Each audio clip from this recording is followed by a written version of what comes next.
بسم اللہ الرحمن الرحیم رب اشرح لی صدری ویسر لی امری واحلل عقدۃ من لسانی یفقہوا قولی احمدک اللہم یا مجیب کل سائل والصلاة والسلام علی من هو افضل الوسائل وعلى آلہ واصحابہ ذوی الفضائل اما بعد فاعوذ باللہ من الشیطان الرجیم بسم اللہ الرحمن الرحیم وممن خلقنا امة يهدون بالحق وبه يعدلون صدق اللہ العظیم وصدق رسوله النبی الکریم الامین ان اللہ وملائکتہ یصلون علی النبی یا ایہا الذین آمنوا صلوا علیہ وسلموا تسلیما الصلاة والسلام علیک یا سیدی یا رسول اللہ وعلی آلک واصحابک یا حبیب اللہ الصلاة والسلام علیک یا سیدی یا رحمۃ للعالمین وعلی آلک واصحابک یا محبوب رب العالمین مولاي صل وسلم دائما ابدا علی حبیبک خیر الخلق کلہم هو الحبیب الذی ترجى شفاعته لكل هول من الأهوال مقتحم يا أكرم الخلق مالي من ألوذ به سواك عند حلول الحادث العمم ربي صل وسلم دائما أبدا على حبيبك خير الخلق كلهم اللہ تبارک و تعالی جل جلالہ وعم نوالہ واتم برہانہ وعظم شانہ کی حمد و ثنا اور حضور سرور کائنات مفخر موجودات زینت بزم کائنات دستگیر جہاں غم گسار زمان سید سربراں حامی بے قسم قائد المرسلین خاتم النبیین احمد مجتبی جناب محمد مصطفیٰ صلی اللہ علیہ وآلہ واصحابہ وبارک وسلم کے دربار گہر بار میں ہدیہ درود و سلام عرض کرنے کے بعد وارثان منبر و محراب ارباب فکر و دانش نہایت ہی معزز محتشم حضرات و خواتین، رب ذوالجلال کے فضل اور توفیق سے ہم سب کو تقویٰ کے موسم بہار اور روحانی ماحول میں ادارہ صراط مستقیم کی طرف سے فہم دین کورس کے 16ویں سبق میں شرکت کی سعادت حاصل ہو رہی ہے۔ میری دعا ہے خالق کائنات جل جلالہ کاروان علم کا یہ سفر اپنے دربار میں قبول فرمائے اور رب ذوالجلال ہم سب کو قرآن و سنت کے فہم کے ساتھ ساتھ اس کے ابلاغ و تبلیغ اور اس پر عمل کی توفیق عطا فرمائے۔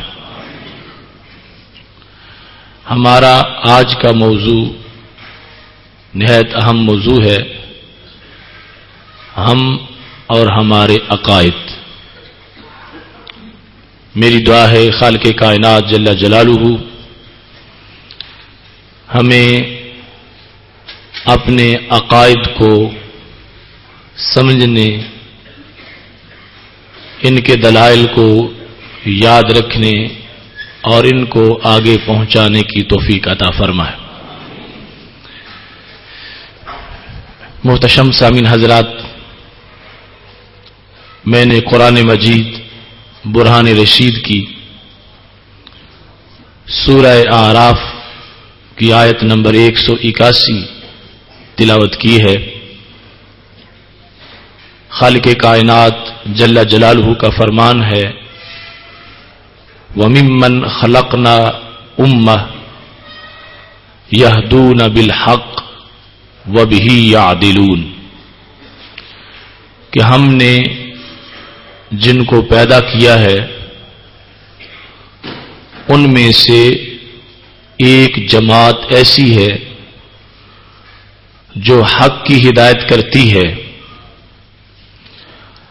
اور وہ انصاف پر قائم ہے۔ خالق کائنات جل جلالہ نے انسانوں میں سے ایک کمیونٹی کا تذکرہ ان کی ہدایت اور عدل کی بنیاد پر کیا ہے کہ ان کے افکار، عقائد اور نظریات اتنے شستہ اور شائستہ ہوں گے کہ جس کی بنیاد پر وہ خود ہدایت یافتہ قرار پائیں گے اور پھر آگے دوسروں کو راہ راست کی طرف بلانے کا ان کا عمل رب کائنات کو اتنا پسند ہے کہ خالق کائنات جل جلالہ نے ہمیشہ کے لیے ان کو اپنی وحی کا موضوع بنا دیا ہے۔ وہ انصاف اور عدل پر قائم رہیں گے۔ اس کا مطلب یہ ہے کہ ان کے عقیدہ میں اور ان کے عمل میں کسی طرح کا کوئی غلو نہیں ہوگا۔ جس حد تک جس چیز کو ماننا چاہیے اس حد تک ہی اس کو مانتے ہیں، نہ تو تنقیص کرتے ہیں کہ جو ماننے کا حق ہو اتنا نہ مانے بلکہ اس سے کم مانے، اور نہ ہی غلو کرتے ہیں کہ جتنا نہیں ماننا چاہیے تھا اتنا مان جائیں، بلکہ خالق کائنات جل جلالہ نے ان کا یہ وصف اس انداز میں بیان کیا کہ وہ ہدایت یافتہ ہے، ہدایت کے علمبردار ہیں، اور وہ تمام عقائد، نظریات اور کردار اور معاملات کے لحاظ سے عدالت پر قائم ہیں اور عدالت ان کو میسر ہے۔ اس مقام پر جس وقت ہم دیکھتے ہیں تو رسول اکرم نور مجسم شفیع معظم صلی اللہ علیہ وآلہ وسلم کا یہ فرمان بھی ہماری رہنمائی کرتا ہے، جو کہ جامع ترمذی میں ہے۔ ترمذی کی اس حدیث کے اندر رسول اکرم نور مجسم شفیع معظم صلی اللہ علیہ وسلم نے بھی ایک ایسی ہی جماعت کا ذکر کیا ہے کہ جن کا عقیدہ و عمل بے غبار ہوگا اور وہ ہمیشہ ہر دور میں قیامت تک موجود رہے گی۔ رسول اکرم نور مجسم شفیع معظم صلی اللہ علیہ وآلہ وسلم کا فرمان ہے، لا یزال طائفۃ من امتی منصورین لا یضرهم من خذلهم حتی تقوم الساعہ۔ رسول اکرم صلی اللہ علیہ وآلہ وسلم ارشاد فرماتے ہیں کہ ہمیشہ میری امت کی ایک جماعت وہ موجود رہے گی اور وہ منصور ہوگی، ان کی مدد اللہ تعالی کی طرف سے کی جائے گی۔ لا یضرهم من خذلهم، ان کا ساتھ چھوڑ جانے والے ان کو نقصان نہیں دے سکیں گے۔ حتی تقوم الساعہ، یہاں تک کہ قیامت قائم ہو جائے گی۔ ایک طرف تو اس جماعت کا طائفہ منصورہ ہونا کہ خالق کائنات جل جلالہ ان کے شامل حال اپنی مدد رکھے گا کہ جیسے بھی حالات آ جائیں گے وہ حق کا پرچم ضرور بلند کرتے رہیں گے اور کبھی بھی ان کو اس سلسلہ میں کسی طرح کی کوئی گھبراہٹ نہیں ہوگی.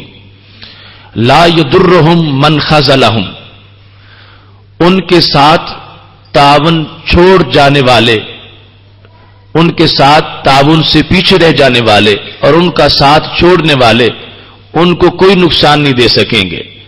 جو ساتھ چلیں گے ان کو سعادت ملے گی، اور جو ساتھ چھوڑ جائیں گے کسی بھی آزمائش کی گھڑی میں اور کسی بھی ابتلا کی وجہ سے، کارواں کی مشکل کی وجہ سے ساتھ چھوڑ جائیں گے، یا پھر دوسری طرف سے کسی آفر یا مادی فائدہ کی وجہ سے اہل حق کا جو ساتھ چھوڑ جائیں گے، تو میرے محبوب علیہ الصلوۃ والسلام فرماتے ہیں حق والوں کو کوئی نقصان نہیں ہوگا. حق والے پھر بھی اپنی آواز بلند کرتے رہیں گے حتی تقوم الساعہ، یہاں تک کہ قیامت آ جائے گی اور یہ حق والے اپنا فریضہ سر انجام دیتے رہیں گے. یہ حدیث شریف امام ترمذی کے قول کے مطابق حسن غریب حدیث شریف ہے، اور سند کے لحاظ سے اس پر کسی طرح کی کوئی قضا یا جرح نہیں ہے. اس کے بارے میں ہر طبقہ ہی یہ کوشش کرتا ہے کہ اس میں ہمارا ذکر کیا جا رہا ہے، اور ہم ہی وہ جماعت ہیں کہ جن کے بارے میں رسول اکرم نور مجسم شفیع معظم صلی اللہ علیہ وسلم نے خوشخبری دی تھی اور بتا دیا تھا. اگرچہ یہ آج ہمارا موضوع نہیں کہ تفصیلاً اس جماعت کی نشانیوں کو بیان کیا جائے، لیکن سر فہرست جو اس حدیث سے نشانی سمجھ آ رہی ہے کہ اس حدیث میں جس جماعت کا ذکر کیا گیا یقیناً وہی جماعت ہو سکتی ہے کہ جس کا پہلے نمبر پر یہ عقیدہ ہو کہ ہمارے نبی علیہ السلام قیامت تک کی خبر دے سکتے ہیں، جن کا عقیدہ ہی یہ ہو کہ وہ کل کی بات بھی نہیں جانتے اور اس حدیث کا مصداق بننے کی کوشش کریں، تو یہ ان کی بڑی بھول ہوگی. پہلے یہ ماننا پڑے گا کہ رسول اکرم نور مجسم شفیع معظم صلی اللہ علیہ وسلم اللہ کی دیے ہوئے علم سے کل کو بھی جانتے ہیں، پرسوں کو بھی جانتے ہیں، 10 صدیوں کو بھی جانتے ہیں، قیامت تک کے حالات کو بھی جانتے ہیں، اور ان میں جو حق پر قائم رہیں گے ان کو بھی جانتے ہیں، اور جو لالچ میں آ کے چھوڑ جائیں گے ان کو بھی جانتے ہیں، یہاں تک کہ قیامت آ جائے گی. اس تمام جو لمحہ ہے تاریخ کا، اس پر جو رسول اکرم صلی اللہ علیہ وسلم کے مشاہدے کو اور علم کی وسعت کو تسلیم کرے گا، اب وہ آگے اس بشارت کا مستحق بن سکتا ہے. اور دیگر علامات بھی ساتھ موجود ہوں کہ نبی اکرم صلی اللہ علیہ وسلم نے واضح کر دیا ہے اپنے علم کی بنیاد پر کہ حق پرستوں کبھی بھی تم گھبرا نہ جانا، میں تو بہت پہلے سے تمہاری حوصلہ افزائی کر رہا ہوں کہ ساتھ لوگ آتے بھی رہیں گے، ساتھ چھوڑتے بھی رہیں گے، آزمائش کا سلسلہ بھی آتا رہے گا، لیکن تمہارا یہ وتیرہ ہونا چاہیے کہ کسی کے پیچھے ہٹ جانے کی وجہ سے تمہارے کلمہ حق میں کسی طرح کی کوئی کمی نہیں آنی چاہیے، یہاں تک کہ قیامت آ جائے گی.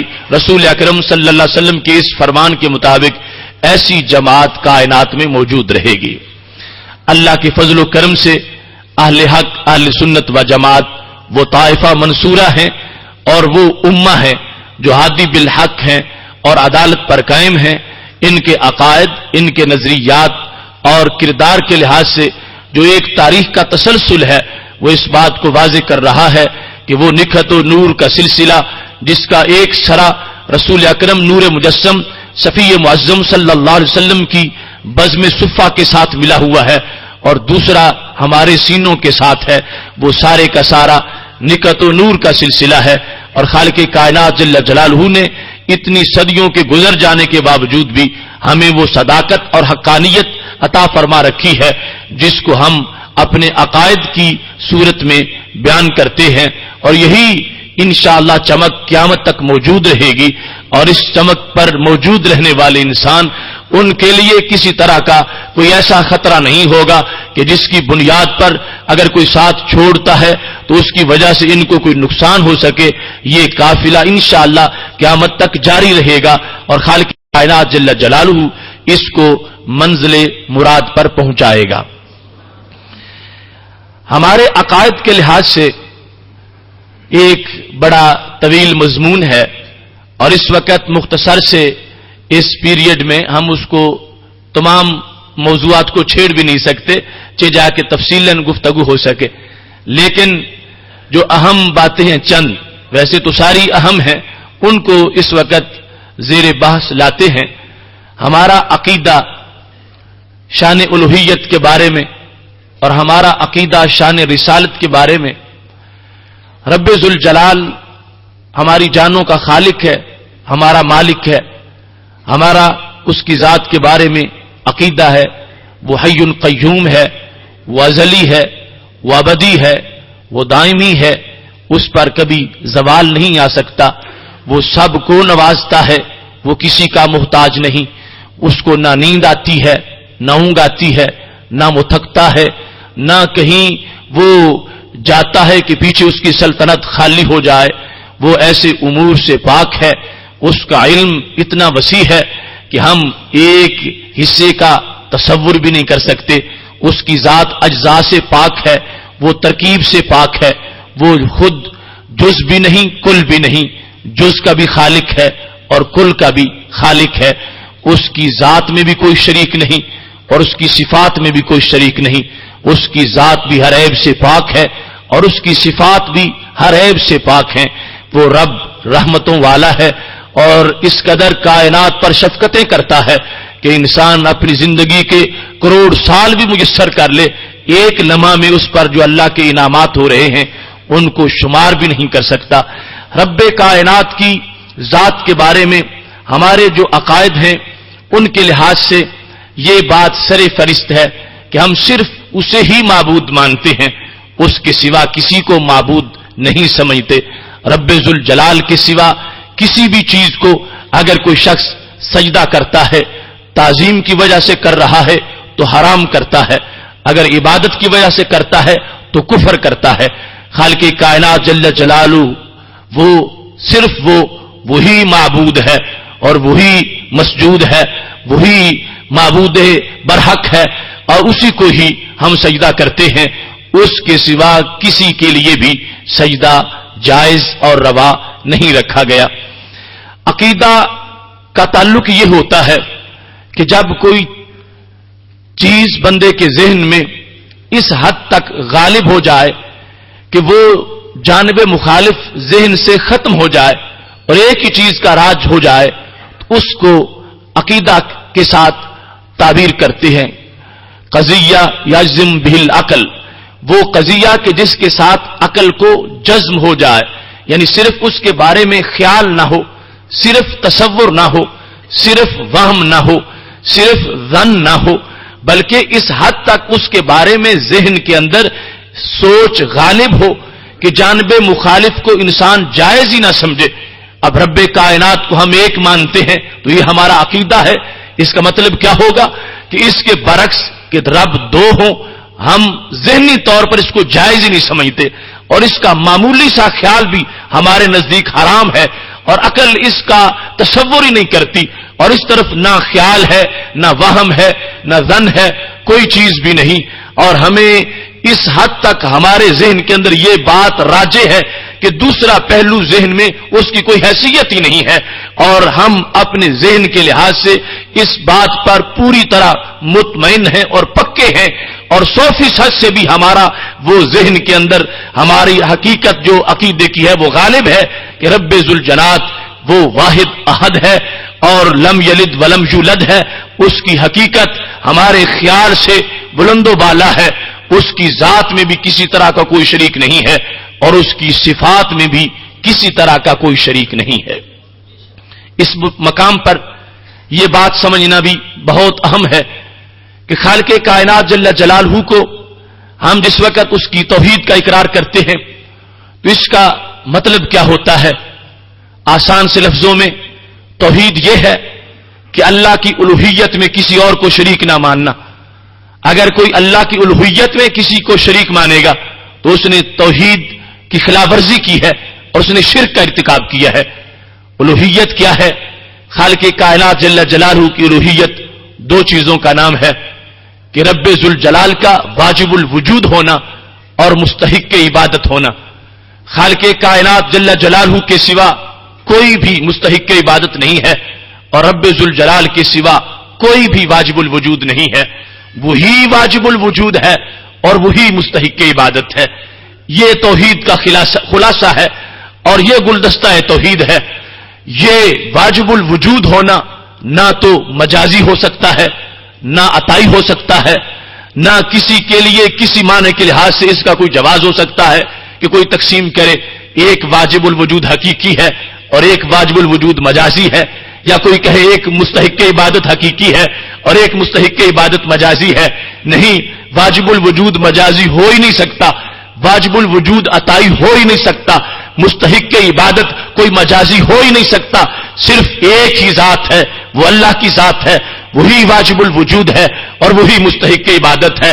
یہ ہمارا عقیدہ ہے اور اس پر ہم اللہ کا شکر ادا کرتے ہیں کہ ہمیں غالب یقین اور ہر وقت اس کی لذت محسوس ہوتی ہے کہ ہم صرف ایک ہی رب کو سجدہ کرتے ہیں اور اس کو ہی مستحق عبادت سمجھتے ہوئے اس کو ہی واجب الوجود سمجھتے ہیں.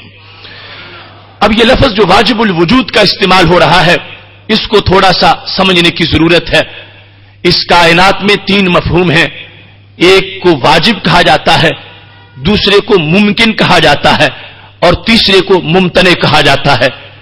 واجب اس ذات کو کہا جاتا ہے کہ جس کا وجود ہر حال میں لازم ہو، کبھی بھی اس کا وجود معدوم نہ ہو سکے، کبھی بھی اس پہ زوال نہ آ سکے، کبھی وہ نیست نہ ہو سکے، کبھی وہ فنا نہ ہو سکے. ہر حال میں اس کا وجود لازم ہے. ماضی میں بھی لازم تھا، اب بھی لازم ہے، مستقبل میں بھی وہ وجود موجود رہے گا. لازم ہونے کا مطلب ہے کہ اس پہ نفی نہیں آ سکتی. وہ آج بھی ہے، پہلے بھی تھا، کل بھی ہوگا. جب سب کچھ ہلاک ہو جائے گا پھر بھی وہ وجود موجود ہوگا. وہ وجود واجب ہے اور وہ صرف ایک ہے اور وہ میرے رب کا وجود ہے اور خالق کائنات کا وجود ہے.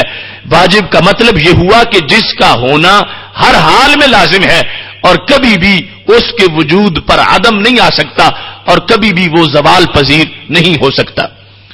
دوسرے نمبر پر ممکن ہے. ممکن وہ ہے کہ جس میں کبھی عدم ہوتا ہے کبھی وجود ہوتا ہے. نہ ہر وقت اس کا عدم ضروری ہے اور نہ ہر وقت اس کا وجود ضروری ہے. کبھی عدم ہوتا ہے کبھی وجود ہوتا ہے. جس طرح ہم سارے ممکن ہیں. ایک وقت تھا کہ ہمارا عدم تھا، ہم معدوم تھے، ہماری کوئی حقیقت نہیں تھی، اور اب وقت آیا ہم موجود ہو گئے اور پھر وقت آئے گا ہم معدوم ہو جائیں گے.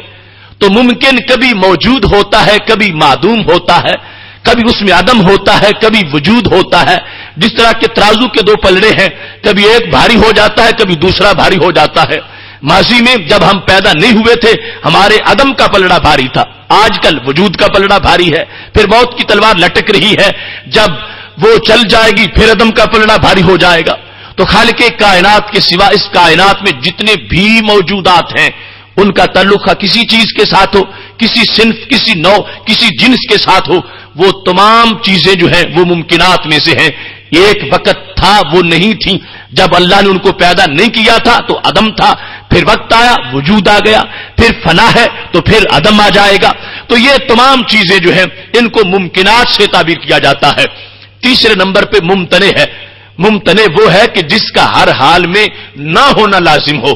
جس طرح واجب کا مطلب تھا کہ جس کا ہر حال میں ہونا لازم ہے، ممتنع کا مطلب ہے کہ جس کا ہر حال میں نہ ہونا لازم ہے. نہ اس کو ماضی میں وجود ملا، نہ اب وجود ملا ہے اور نہ ہی کبھی مل سکتا ہے. یہ کون ہے؟ یہ ہے شریک باری تعالی. میرے رب کا کوئی شریک ہو، نہ ماضی میں تھا، نہ اب ہے، نہ کبھی ہو سکتا ہے. اس کا ہر حال میں عدم لازم ہے، اس کا ہر حال میں معدوم ہونا لازم ہے. وہ کبھی ہو ہی نہیں سکتا، اس کو وجود مل ہی نہیں سکتا، وہ پائے نہیں جا سکتا. تو یہ کل 3 مفہوم ہیں. اب ان میں سے جو واجب جس کو ہم کہہ رہے ہیں یہ رب کائنات کی ذات ہے، باقی ساری ممکنات ہیں اور اس کے بعد وہ ممتنع کا سلسلہ ہے. تو صرف ایک اللہ کی ذات ہے جس کو واجب الوجود کہا جا سکتا ہے اور جس کو ہم کہتے ہیں اور عقیدہ رکھتے ہیں. اس کے سوا کائنات کی کوئی اعلیٰ سے اعلیٰ مخلوق، کوئی اعلیٰ سے اعلیٰ فرد، کوئی بڑی سے بڑی ذات اور کوئی بڑی سے بڑی شخصیت ہرگز وہ واجب الوجود نہیں ہے. یہ ہے وہ ہمارا عقیدہ توحید کہ ہم خالق کائنات کے سوا کسی بھی ذات کو، کسی ولی، پیغمبر، رسول یا نبی کو اور کسی بھی مخلوق کے فرد کو اس کے سوا واجب الوجود نہیں مانتے، سب کو اس کی مخلوق مانتے ہیں۔ اور ایک وقت تھا سب نہیں تھے، پھر وجود آیا اور پھر اس کے بعد موت کا ذائقہ بھی چکھنا پڑا۔ یہ صرف اللہ کی ذات ہے جو حی قیوم ہے، ہمیشہ سے ہے، ہمیشہ رہے گی، اور اس کو واجب الوجود کے ساتھ تعبیر کیا جاتا ہے۔ اس کے ساتھ مستحق عبادت ہونا، یہ بات واضح ہے، خالق کائنات جل جلالہ کے سوا کوئی بھی مستحق عبادت نہیں ہے، بلکہ اختصار سے کہہ دوں اس کی ذات میں بھی کوئی شریک نہیں اور اس کی صفات میں بھی کوئی شریک نہیں۔ یہ آسان سا جملہ ہے اور یہ ہزاروں مفہوم اپنے دامن میں سمیٹے ہوئے ہے۔ رب کائنات کی ذات میں بھی کوئی شریک نہیں ہے اور اس کی صفات میں بھی کوئی شریک نہیں ہے۔ معیار الوہیت یہ ہے، وہ واجب الوجود ہے، وہ مستحق عبادت ہے۔ یہ چیزیں نہ عطائی ہو سکتی ہیں اور نہ مجازی ہو سکتی ہیں۔ اس کی سوا خالق کائنات جل جلالہ نے 20 شانیں اپنے بندوں کو مجازن عطا فرما رکھی ہیں۔ وہ قرآن مجید کی 50 سے زائد آیات ہیں جن میں خالق کائنات جل جلالہ نے اپنے ہی وصف اپنے بندوں کو مجازن دے رکھے ہیں اور اس سے شرک نہیں ہوا۔ مثال کے طور پر خالق کائنات فرماتا ہے اللہ ولی الذین آمنوا یخرجہم من الظلمات الی النور۔ اللہ مومنوں کا ولی ہے، کیا کرتا ہے؟ ان کو ظلمت سے نور کی طرف نکالتا ہے۔ اب ظلمت سے نور کی طرف نکالنا، یہاں اللہ نے اپنی شان بیان کی ہے اور یہ 3 پارہ ہے، اور 13ویں پارے میں فرماتا ہے الف لام را کتاب انزلناہ الیک لتخرج الناس من الظلمات الی النور۔ اے میرے نبی صلی اللہ علیہ وسلم، ہم نے آپ پر کتاب نازل اس واسطے کی ہے تاکہ آپ لوگوں کو ظلمت سے نکال کے نور کی طرف لے جائیں۔ وہی بات جو 3 پارے میں اپنے لیے کی، وہی 13ویں میں حضرت محمد مصطفیٰ صلی اللہ علیہ وسلم کے لیے فرما دی، بلکہ ساتھ یہ بھی آ گیا وَلَقَدْ أَرْسَلْنَا مُوسَىٰ بِآيَاتِنَا أَنْ أَخْرِجْ قَوْمَكَ مِنَ الظُّلُمَاتِ إِلَى النُّورِ، کہ ہم نے موسیٰ علیہ السلام کو بھی آیات دے کر بھیجا تھا اور کہا تھا کہ قوم کو ظلمت سے نکال کے نور کی طرف لے جاؤ۔ تو اب یہ وصف واجب الوجود کی طرح کا نہیں، واجب الوجود والا تو مجازن نہیں دیا جا سکتا، مستحق عبادت ہونے والا عطائی نہیں ہو سکتا، لیکن مدد کرنا، مشکل کشائی کرنا، حاجت روائی کرنا، ظلمت کے اسیروں کو نور کا سفیر بنا دینا اور ظلمت کے قیدیوں کو نور کا مہمان بنا دینا، جو کفر میں ڈوبے ہوئے ہوں ان کو فردوس کا وارث بنا دینا، ان کی مشکل کشائی کرنا، حاجت روائی کرنا، ان کو اندھیروں سے نکال کر صراط مستقیم پر کھڑا کرنا، یہ اللہ کی اذن سے اللہ کی عظیم پیغمبر علیہ السلام بھی کرتے ہیں، بلکہ خالق کائنات جل جلالہ نے ان کی یہ ڈیوٹی لگا رکھی ہے اور ان کا یہ منصب قرار دے دیا ہے کہ یہ میرے اذن اور میری توفیق سے تمہاری شان ہے کہ میں بھی ظلمت سے نور کی طرف نکالتا ہوں اور میرے اذن سے تم بھی یہی کام کرنے والے ہو۔ لہذا وہ جو ایک لوگوں نے مزعومہ توحید بنا رکھی ہے کہ خالق کائنات جل جلالہ کی جو عطائی اوصاف ہے وہ بھی کسی میں نہیں ہو سکتے، اگر مانے جائیں گے تو شرک لازم آ جائے گا۔ قرآن مجید کی 50 آیات ان کی مزعومہ اور اس وامی تعریف کا رد کرتی ہے۔ اب دیکھو خالق کائنات جل جلالہ واضح طور پر اپنے لیے فرما رہا تھا کہ میں نکالتا ہوں، اور پھر فرماتا میرے نبی علیہ السلام بھی نکالتے ہیں۔ اب بات تو لفظ کے لحاظ سے ایک ہی ہے، اگرچہ نکالنے میں فرق بڑا ہے وہ میں ذکر کروں گا، لیکن دونوں پر ایک ہی وصف کا اطلاق کیا جا رہا ہے۔ تو پتہ چلا الوہیت ایسی چیز ہے جو کسی کو نہیں دی جا سکتی، ایک لمحہ کے لیے بھی الوہیت مجازی مل ہی نہیں سکتی، الوہیت ہو ہی کسی اور کی نہیں سکتی۔ لیکن یہ شعبہ جات جو ہے خالق کائنات جل جلالہ کہیں بدر میں فرشتوں کو بھیج کر مدد جب کرواتا ہے تو اس بات کو واضح کر دیتا ہے کہ اگرچہ یہ میرے بندے ہیں لیکن میری مدد کا مظہر بن کے میرے بندوں کی مدد کر سکتے ہیں، اور اس کو شرک نہ کہنا، میں اپنے بندوں سے اپنے بندوں کی مدد کروا دیتا ہوں۔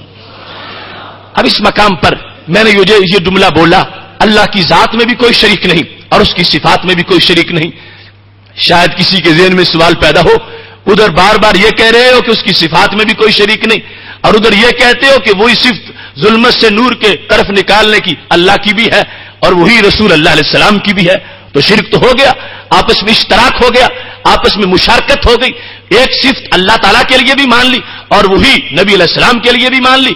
تو میں یہ بتانا چاہتا ہوں ہم اس عقیدے پر قائم ہیں اللہ کی ذات میں بھی کوئی شریک نہیں اور اللہ کی صفات میں بھی کوئی شریک نہیں۔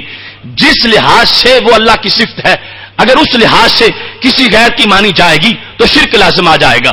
میرے رب کی کوئی صفت بھی ایسی نہیں جو اس کو کسی نے دی ہو اور اس کا مالک کسی اور نے اللہ کو بنایا ہو.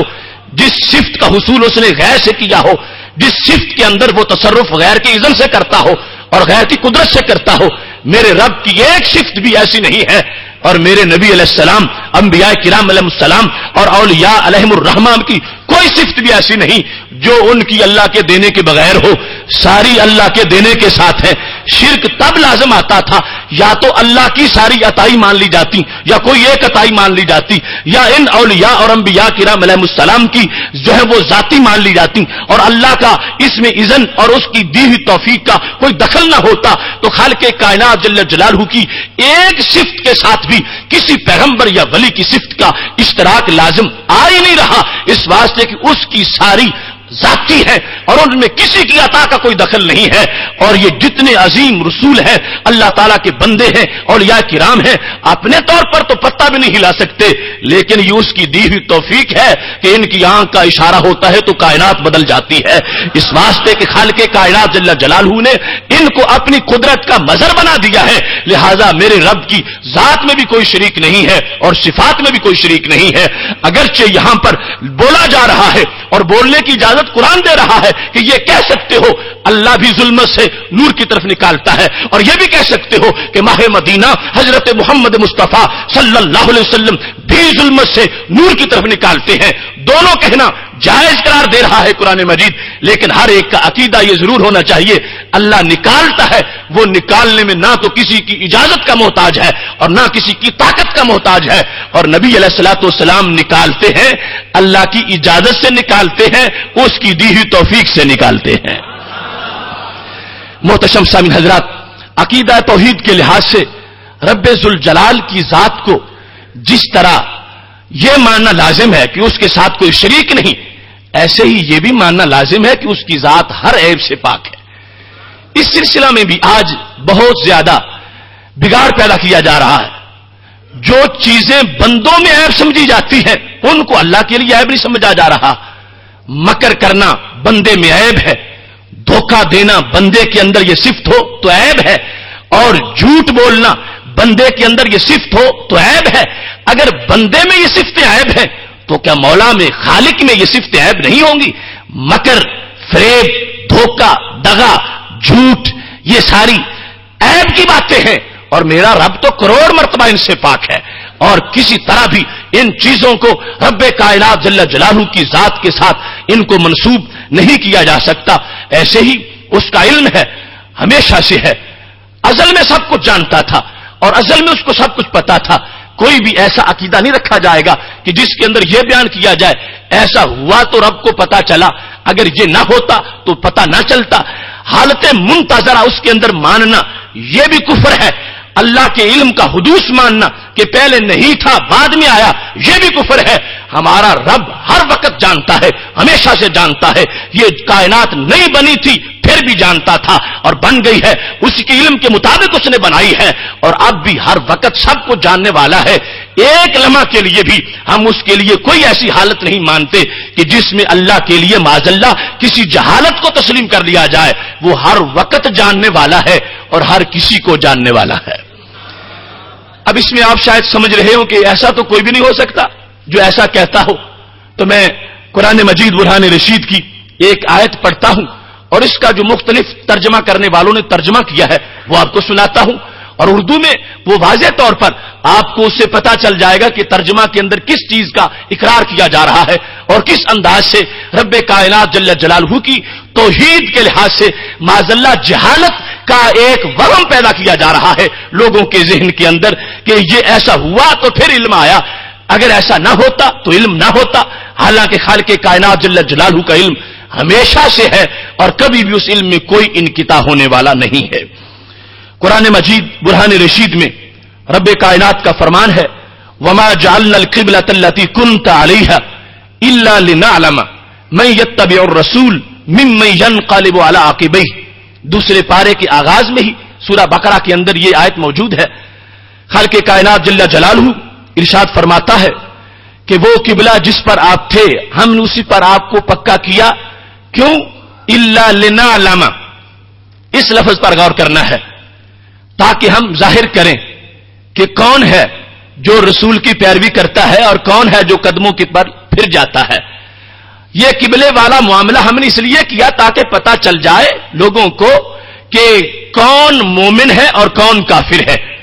اصل میں رسول اکرم صلی اللہ علیہ وسلم جب مکہ شریف میں تھے تو اس وقت کعبۃ اللہ کی طرف منہ کر کے نماز پڑھتے تھے. جب مدینہ شریف میں نبی اکرم نور مجسم شفیع معظم صلی اللہ علیہ وسلم تشریف لے گئے تو کچھ وقت کے لیے بیت المقدس کی طرف منہ کر کے نمازیں پڑھی اور پھر آپ کا چہرہ کعبۃ اللہ کی طرف پھیر دیا گیا. اب اس بات کو خالق کائنات جل جلالہ اس آیت میں بیان کر رہا ہے وما جعلنا القبلۃ التي كنت عليها الا لنعلم من يتبع الرسول ممن ينقلب على عقبيه. اس آیت کا ترجمہ محمد جوناگڑی جو ترجمہ حاجیوں کے ہاتھ میں وہاں پہ تھما دیا جاتا ہے اور سعودی حکومت چھاپ چھاپ کے اس کو اپنے عقائد و نظریات کی ترویج کے لیے مفت تقسیم کرتی ہے. اس آیت کا ترجمہ انہوں نے اس طرح کیا جس قبلہ پر تم پہلے سے تھے اسے ہم نے صرف اس لیے مقرر کیا تاکہ ہم جان لیں کہ رسول کا سچا تابعدار کون ہے. یہ بات اللہ کی طرف سے ہو رہی ہے کہ اللہ تعالیٰ فرما رہا ہے کہ جو قبلہ پہلے تھا وہی ہم نے کچھ وقت کے بعد پھر پکا کر دیا. ایسا ہم نے کیوں کیا؟ اللہ تعالیٰ فرماتا الا لنعلم اور ترجمہ کیا ہے تاکہ ہم جان لیں. تاکہ ہم جان لیں, ہم سے مراد اللہ, تاکہ ہم جان لیں کہ کون ہے جو پکا مومن ہے اور کون ہے جو پھر جائے گا. اب کیا ہے ظاہری طور پر آپ تمام اس محاورہ سے واقف ہیں. آپ کہتے ہیں کہ میں نے یہ کتاب پڑھی تاکہ میں جان لوں کہ وضو کیسے کیا جاتا ہے. میں نے یہ درس سنا تاکہ میں جان لوں کہ روزے کے مسائل کیا ہیں, تاکہ مجھے پتا چل جائے, تاکہ ہم جان لیں. اس کا پتا کیا ہوگا کہ پہلے نہیں جانتے اب جانیں گے. قبلہ کی تبدیلی سے پہلے تو ہم نہیں جانتے کہ کون پکا مومن ہے اور کون کافر ہے, کون ساتھی رہے گا اور کون جو ہے وہ ظاہری طور پر کعبے کا اس قبلے کا بیت المقدس کا پابند رہے گا اور کون یہ سمجھے گا کہ مدار تو محبوب علیہ السلام کی اداؤں پر ہے, یہ جدھر پھرتے ہیں ہم ادھر پھر جائیں گے. یہ اللہ واضح کرنا چاہتا ہے. تو اب خالق کائنات جل جلالہ تو ازل سے جانتا ہے کہ کون مومن ہے کون منافق ہے. تو یہ کیسا ہوا کہ ہم نے اس قبلے کو پکا کیا تاکہ ہم جان لیں. یہ حدوث آئے گا علم کا کہ پہلے علم نہیں اب علم پیدا ہوگا, اب علم آئے گا. تو جو علم بعد میں تھا اس کی جگہ معاذ اللہ پہلے جہالت ہوگی اور میرا رب تو ہر جہالت سے پاک ہے. تو یہ مطلب پھر کیا بنا تاکہ ہم جان لیں. اب دیکھو قرآن مجید کے ترجمے کے اندر یہ تو ترجمہ دانی نہیں اور یہ تو قرآن کی ترجمانی نہیں کہ باب عالمہ یا لامو کا معنی کر دیا, عالمہ اس نے جانا یا لامو وہ جانتا ہے. نہیں نہیں, وہ ترجمہ کرنا پڑے گا جس میں لفظ کا بھی لحاظ ہو اور پورے قرآن کا بھی لحاظ ہو اور رب کی شان کا بھی لحاظ ہو. ادھر صرف کا لحاظ کرتے کرتے ادھر سے پھر جائیں اللہ کے دربار سے تو اس علم کا فائدہ کیا ہوگا. اب خالق کائنات جل جلالہ تو ازل سے جانتا ہے کہ میں جب قبلہ بناؤں گا تبدیلی ہوگی, کون پیچھے رہے گا اور کون پھر جائے گا اور کون محبوب کا ساتھ دے گا, ازل سے جانتا ہے. اب اس واقعہ کے بعد اس کو پتا نہیں چلے گا, وہ تو پہلے ہی جانتا ہے, بعد میں اس کی تفسیر سامنے آ جائے گی.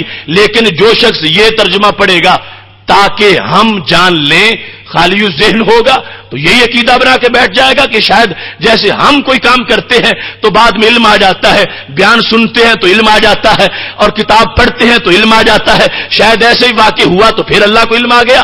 اور یہ اللہ کے بارے میں معاذ اللہ ماننا کفر ہے. خالق کائنات جل جلالہ ہر وقت جانتا ہے, ماضی سے جانتا ہے اور کوئی چیز بھی اس سے پوشیدہ نہیں ہے. یہ ترجمہ تھا محمد جوناگڑی کا. شاہ عبد القادر دہلوی کا ترجمہ جو بھی اسی کیمپ میں شمار ہوتے ہیں, ان کا ترجمہ اس آیت کا یہ اسی واسطے کہ معلوم کر لیں کہ کون تابع رہے گا رسول کا اور کون پھر جائے گا. ہم نے یہ کام کیا کس واسطے تاکہ معلوم کر لیں. اب یہ بھی تم میں سے ہر بندہ سمجھتا ہے کہ جس وقت یہ لفظ بولا جائے کہ میں جا رہا ہوں تاکہ معلوم کر لوں کہ پہلے تو مجھے علم نہیں ہے اب علم آ جائے گا, میں نے یہ کام اس لیے کیا تاکہ معلوم کر لوں, میں نے یہ خط اس لیے پڑھا تاکہ معلوم کر لوں کہ بھائی کا حال کیا ہے, تو تاکہ معلوم کر لوں یہ الفاظ دلالت کر رہے ہیں کہ پہلے معلوم نہیں ہے، اب معلوم ہوگا، جبکہ خالق کائنات جل جلالہ اس وقت جب اور کب کا بھی تصور نہیں تھا جب بھی خالق کائنات سب کچھ جاننے والا تھا۔ ایسے ہی فتح محمد جالندری کا ترجمہ ہے، اس کے اندر اس نے بھی یہی لکھا ہے کہ جس قبلے پر تم پہلے تھے اس کو ہم نے اس لیے مقرر کر لیا تھا کہ معلوم کریں کہ کون ہمارے پیغمبر کا تابع ہوگا اور کون نہیں ہوگا، کہ معلوم کریں۔ پہلے تو معاذ اللہ معلوم نہیں، اب معلوم کریں۔ اب دیکھو بظاہر خالق کائنات جل جلالہ کی توحید کی آڑ میں تو شان رسالت میں گستاخیاں کی جاتی ہیں، اور جب توحید کا معاملہ آیا تو وہاں بھی اتنے کچے وہ لوگ ثابت ہوئے کہ اللہ کی توحید کے اندر جو سر فہرست چیز تھی اسی کے لحاظ سے معاذ اللہ اتنا دھوکہ دیا جا رہا ہے، اور اس انداز سے قرآن مجید کے الفاظ میں جو قرآنیت ہے اور جو اس کی ترجمانی ہے اس کا خیال ہی نہیں کیا جا رہا۔ میرے رب کی توحید کا مطلب یہ ہے اس کی طرف کسی عیب کی نسبت نہیں کی جا سکتی، جہالت بہت بڑا عیب ہے، اور میرا رب ہر لمحہ اس عیب سے پاک ہے، ماضی میں بھی، آج میں بھی، مستقبل میں بھی۔ لہذا یہ ایسے مقامات ہیں جہاں پر رٹے رٹائے لفظ کام نہیں دیتے، جہاں پہ کام دے تو بارگاہ نبوت سے ملی ہوئی روشنی کام دیتی ہے۔ بریلی کے تاجدار، عشاق کے سالار حضرت امام احمد رضا خان فاضل بریلوی رحمت اللہ علیہ جب اس کا ترجمہ کرتے ہیں تو لکھتے ہیں، اے محبوب تم جس قبلہ پر تھے ہم نے وہ اسی لیے وہ مقرر کیا تھا، دیکھیں کہ کون رسول کی پیروی کرتا ہے اور کون سے لوگ ہیں جو پھرنے والے ہیں۔ اب اس مقام پر اس بات کو واضح کر دیا گیا کہ خالق کائنات جل جلالہ یہ ظاہر فرما رہا ہے، وہ تو ازل سے جانتا ہے۔ الا لنعلم کا معنی کیا ہے؟ تاکہ ہم ظاہر کر دیں، یہ نہیں کہ تاکہ ہم جانیں، جانتا وہ پہلے بھی ہے لیکن لوگوں کو نہیں پتا کہ کون مومن ہے کون کافر ہے۔ الا لنعلم تاکہ ہم ظاہر کر دیں، علم ظہور، تاکہ ہمارے علم کا اظہار ہو جائے کہ جو ہم تو ماضی سے جانتے تھے لوگوں کو اب پتہ چل جائے، تو الا لنعلم اب حدوث ہو جائے، اس ہمارے علم کا ظہور ہو جائے، ہمارے علم کو ظاہر کرنے کے لیے کہ جو ہم جانتے ہیں وہ بندوں کو بھی پتہ چل جائے۔ ہم نے قبلے والا مسئلہ بنا دیا تاکہ لوگوں کے لیے ظاہر کر دیں کہ کون ہے وہ جو رسول کا پکا غلام ہے اور کون وہ ہے جو پیچھے پھر جانے والا ہے۔ اب دیکھو یہ ہے ایمان کا تقاضا کہ جس میں لفظوں کو یوں پڑھا جاتا ہے کہ رب کی شان سامنے ہے، وہ ذرا بھی آگے پیچھے نہیں ہونے دے گی، اور یہ ضمیر برداشت ہی نہیں کرے گا کہ ہم لفظ کی اس ایسی پابندی کریں کہ اللہ کی شان کی توہین کر ڈالیں۔ نہیں، یہ علم ظہور سارے مفسرین نے لکھا ہے، امام سیوطی رحمت اللہ علیہ نے بھی اس مقام پر اس کی ایسی وضاحت کی ہے اور اس انداز میں اس کو بیان کیا ہے تاکہ ہم ظاہر کر دیں۔ اب یہ اس میں کوئی کسی قسم کی خرابی لازم نہیں آئے گی، لفظ کا ترجمہ بھی ہو جائے گا اور قرآن مجید کی ترجمانی بھی ہو جائے گی۔ محتشم سامعین حضرات، ایسے ہی خالق کائنات جل جلالہ کے بارے میں مکر کا لفظ بولنا، اللہ نے مکر کیا، معاذ اللہ نے دھوکہ دیا، اور معاذ اللہ یہ ان لوگوں کے ترجمے کے اندر موجود ہے، لیکن ہمارے ہاں ایسا سوچ بھی ہم نہیں سکتے کہ جب ایک بندہ مکار ہو تو وہ بڑا معیوب ہوتا ہے، اور اللہ کے بارے میں یہ بولنا اور اس کی طرف مکر کی نسبت کرنا۔ آخر اردو میں اگر ترجمہ کیا جا رہا ہے تو اردو محاورے کو عربی محاورے کے تابع کرنا پڑے گا۔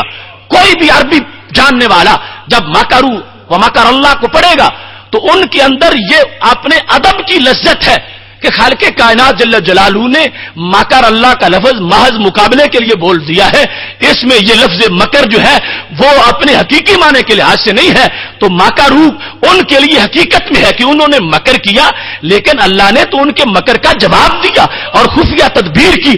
اب یہ جس طرح عربی جاننے والے کو خود پتا ہے اور وہ پڑھ کے مکر اللہ کی طرف منسوب نہیں کرے گا، تو اردو والے کو بھی تو حوصلہ کرنا چاہیے اور شرم کرنی چاہیے کہ جب بات اللہ کے دربار کی ہو رہی ہے تو پھر ہمیں اپنا ادب اللہ کے بارگاہ کی ادب کے یہ اردو ادب تابع کر دینا چاہیے اور اس انداز میں ترجمہ کرنا چاہیے کہ اللہ تعالیٰ کی طرف کسی عیب کی نسبت نہ ہو سکے۔ ایسے جھوٹ کا معاملہ ہے، اس کیمپ میں لوگوں نے کتابیں لکھی جھوٹ کو ثابت کرنے کے لیے، اور آخر یہاں پہ سویا کے رک گئی، کہنے لگے کہ ہم بھی اللہ کو مانتے ہیں اور جو ہم نے کہا اس کی طرف جھوٹ کی نسبت کر کے تو ہم یہ بتانا چاہتے ہیں کہ جھوٹ وہ اللہ اس کی شان یہ ہے کہ وہ جھوٹ بولتا نہیں لیکن بول سکتا ہے، معاذ اللہ اس میں صلاحیت ہے بولنے کی مگر بولتا نہیں. تو کہنے لگے یہ ہے ماننے کا انداز کہ ہم اللہ کو عظیم مانتے ہیں.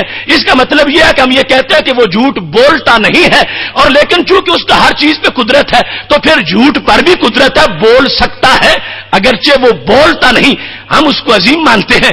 تو ہم نے کہا اعلی حضرت فاضل بریلوی رحمۃ اللہ علیہ نے باقاعدہ ایک کتاب لکھ دی، فرمایا میرا رب وہ ہے جو نہ جھوٹ بولتا ہے نہ بول سکتا ہے. اس میں جھوٹ بولنے کی صلاحیت ہی نہیں، عیب کی صلاحیت ہونا کوئی کمال تو نہیں ہے، اس میں صلاحیت ہی نہیں جھوٹ بولنے کی، وہ جھوٹ بول سکتا ہی نہیں، وہ ہر چاہت پہ قادر ہے، اور اس کا مطلب یہ وہ محبوب پہ قادر ہے، مضمون کی تو بات ہی نہیں ہے. اس واسطے جہاں بھی تمہیں عدم رسالت پر جا کر حتمی بات ملے گی وہ بھی اسی امت برحق کی ہے اور اسی انداز کی طائفہ منصورہ کی ہے کہ جہاں خالق کائنات جل جلالہ کے ادب کا تقاضا تھا وہاں بھی ان اہل حق نے اس تقاضے کو مکمل کر کے دکھایا ہے. اختصار سے عرض کر رہا ہوں، رسول اکرم نور مجسم شفیع معظم صلی اللہ علیہ وسلم کی رسالت پر جو ہمارا یقین ہے تو ہم محبوب علیہ الصلوۃ والسلام کی ذات و صفات کے لحاظ سے آپ کو اللہ کی مخلوق مانتے ہیں. ہم ہرگز نبی اکرم نور مجسم شفیع معظم صلی اللہ علیہ وسلم کو غیر مخلوق نہیں مانتے. ہم آپ صلی اللہ علیہ وسلم کو اللہ کا عبد مانتے ہیں مگر وہ عبد جو عبد خاص ہیں کہ جن کو خدا خود اپنا عبد کہہ کے پکارتا ہے. ہم رسول اکرم نور مجسم شفیع معظم صلی اللہ علیہ وسلم کو بے مثل بشر مانتے ہیں اور اس میں کسی کو کسی طرح کا کوئی شک نہیں. بشریت قرآن مجید کا مضمون ہے اور ہمارے عقیدہ کا حصہ ہے. ہم نبی اکرم نور مجسم شفیع معظم صلی اللہ علیہ وسلم کو عیوب سے پاک مانتے ہیں. خالق کائنات جل جلالہ نے مخلوق کی حیثیت سے ایک ہے خالق ہونے کا معیار، ایک ہے مخلوق کا معیار. خالق ہونے میں وہ بے مثال ہے، اس کی ذات میں کوئی شریک نہیں، صفات میں کوئی شریک نہیں، کوئی عیب نہیں، اور تمام مخلوقات میں سے سر فہرست اللہ نے جس ذات کو عیوب سے پاک بنایا ہے وہ ذات ہمارے محبوب علیہ السلام کی ذات ہے. خالق کائنات جل جلالہ نے تخلیق کے لحاظ سے، اخلاق کے لحاظ سے، صفات کے لحاظ سے، علوم کے لحاظ سے، کمالات کے لحاظ سے، اوصاف کے لحاظ سے، اختیارات کے لحاظ سے محبوب علیہ الصلوۃ والسلام کو اتنا عظیم بنا دیا ہے کہ ہمارا طائر فکر بھی اس بلندی تک پرواز نہیں کر سکتا جہاں سے محبوب علیہ السلام کی عظمتوں کے جھنڈے آغاز میں لہرا رہے ہیں. محتشم سامعین حضرات، یہاں یہ بات سب کے عقیدے میں کوئی سادہ سے سادہ انسان بھی اس سے پوچھ لو وہ یہ نہیں کہے گا کہ ہم نبی علیہ السلام کو معاذ اللہ اللہ کا بیٹا مانتے ہیں. ہرگز کسی کا عقیدہ نہیں، کوئی بھی ایسا نہیں جو یہ کہتا ہو کہ ہم نبی علیہ السلام کو اللہ تعالیٰ کا ٹکڑا مانتے ہیں. بیٹا ہونا یہ بھی نہیں، ٹکڑا بھی نہیں مانتے. اللہ تو ٹکڑے سے ہے ہی پاک، وہ تو جز سے پاک ہے، جز کا بھی خالق ہے، کل کا بھی خالق ہے. رسول اکرم نور مجسم شفیع معظم صلی اللہ علیہ وسلم نہ اللہ کی ذات کا ٹکڑا ہے اور نہ ہی اللہ تبارک و تعالیٰ کے وہ ولد اور بیٹے ہیں، بلکہ خالق کائنات جل جلالہ کے عبد خاص ہیں جو سید آمینہ رضی اللہ تعالی عنہا کی گود میں جلوہ گر ہوئے ہیں. لیکن اس نورانیت کے ساتھ جلوہ گر ہوئے ہیں کہ عام بشر جو ہے اس کی بشریت وہ ظلمت ہوتی ہے، اندھیرا ہوتی ہے، اور میرے محبوب علیہ الصلوۃ والسلام کی بشریت بھی اس انداز کی ہے کہ جب انداز بشر میں جلوہ گر ہو رہے تھے ولادت کے وقت بھی دور دور تک بصرہ کے محلات بھی روشن ہو چکے تھے. نبی اکرم نور مجسم شفیع معظم صلی اللہ علیہ وسلم کو اللہ کے نور سے جو ہم نور مانتے ہیں تو اس کا مطلب ٹکڑا ماننا نہیں، اللہ کی خاص تجلیوں کا محور مانتے ہیں. جس طرح کے خالق کائنات فرماتا ہے ویسے تو ہر چیز بھی اس نے پیدا کی اور ہر چیز بھی اسی نے روح پھونکی، لیکن حضرت آدم علیہ السلام کے بارے میں کہتا ہے فنفخت فیہ من روحی، میں نے اپنی روح سے روح پھونکی. تو کیا یہ مطلب ہوگا کہ روح کے دو حصے بن گئے، ایک اللہ میں رہی اور ایک حضرت آدم علیہ السلام میں آ گئی؟ نہیں نہیں، ایسا نہیں ہے. اور یہ قرآن ہے، یہ کسی کی بنائی داستان تو نہیں ہے. من کا لفظ وہاں بھی آیا ہے، جیسے ہم نورم من نور اللہ کہتے ہیں، وہ روحم من روح اللہ. نفخت فیہ من روحی، میں نے اپنی روح سے روح پھونکی. تو مطلب یہ تھا کہ جو روح میں نے ان کو دی ہے وہ جس قدر میرے جلووں کا مظہر ہے ایسی دوسری روحیں نہیں ہیں. ایسے ہی نورم من نور اللہ کا مطلب